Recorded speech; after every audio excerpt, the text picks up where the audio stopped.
Hi, I'm Alex Newman with The New American, and today I want to expose another globalist for her dishonesty. I refer, of course, to Condoleeza Rice, a member of the globalist swamp known as the Council on Foreign Relations, most infamous, perhaps, for lying us into wars in the Middle East that have resulted in the mass extermination of ancient Christian communities across Iraq, Syria, and all over the Middle East. So that's the kind of person we're dealing with.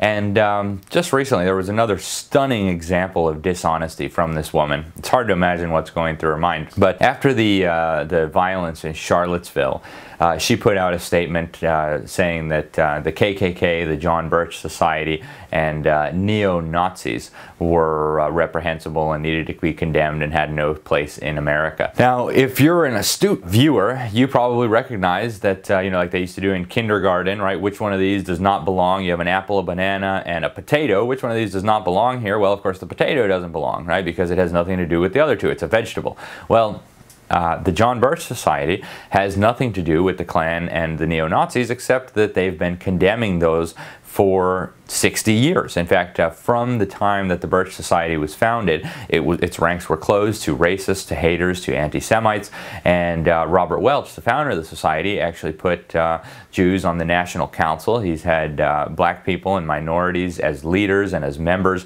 from the very, very beginning, even back when William F. Buckley, another member of the swamp known as the Council on Foreign Relations, was promoting white supremacy in his magazine, National Review. So how did the Birch Society get lumped in with the KKK and the neo-Nazis in this dishonest post by Condoleeza Rice? Well, we know it's not because she's ignorant. Right? I mean, it's not sensible in any way. We know she has a very specific globalist agenda. In fact, her service during the Bush administration, which ironically, if you go back into the Bush lineage, you'll find that Prescott Bush, Bush's grandfather, was actually key to financing the rise of the Nazis. And this is a historically documented fact. There's no question about it. He was actually got in some trouble with the U.S. government under the Trading with the Enemy Act for his role in Union Bank's financing of the Nazi war machine. So, you know, it's ironic times 10. But Condoleeza Rice was serving in the foreign policy apparatus of the Bush administration as Secretary of State and as National Security Advisor. And during this time, one of her key projects was pushing North American integration. In fact, we know from documents that were leaked through WikiLeaks that the Bush administration was trying to merge the United States, Canada, and Mexico. The WikiLeaks released a document from the U.S. Embassy in Canada, in Ottawa, talking about how to deceive Americans and Canadians, how to get around the Constitution, and how to continue the integration of these economies and eventually the political systems, right? I mean, there's talk of a North American parliament, a North American currency, very much along the lines of what they did to the naive and gullible peoples of the European Union, right? They told them it was about trade and free trade and so on.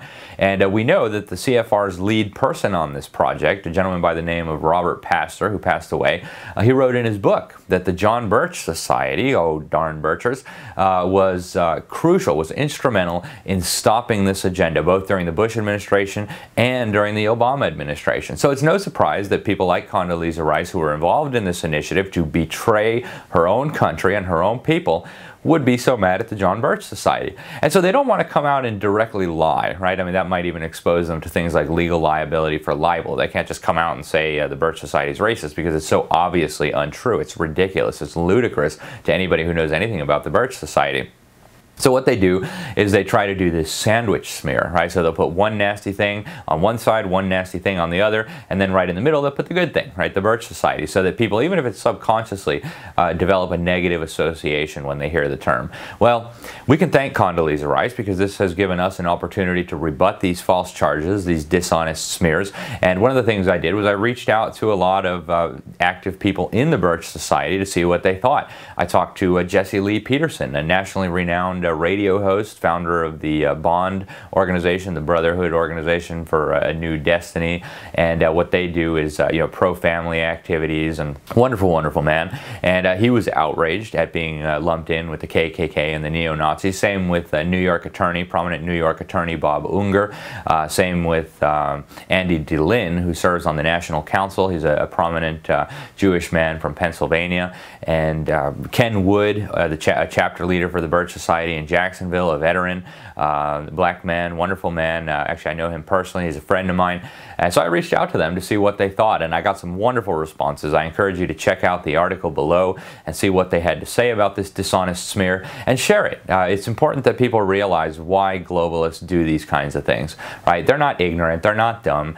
They're trying to dissuade Americans from joining the only real effective organization that exists at this time opposing the insiders and their agenda for what they call the New World Order, right? Condoleeza Rice's bosses, the Bushes, were always obsessed with pushing their little New World Order, right? You can go on YouTube and watch the videos of them blabbering about their little New World Order.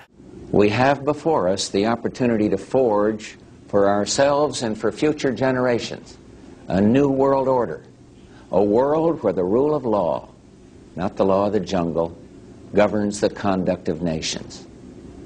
When we are successful, and we will be, we have a real chance at this new world order, an order in which a credible United Nations can use its peacekeeping role to fulfill the promise and vision of the UN's founders.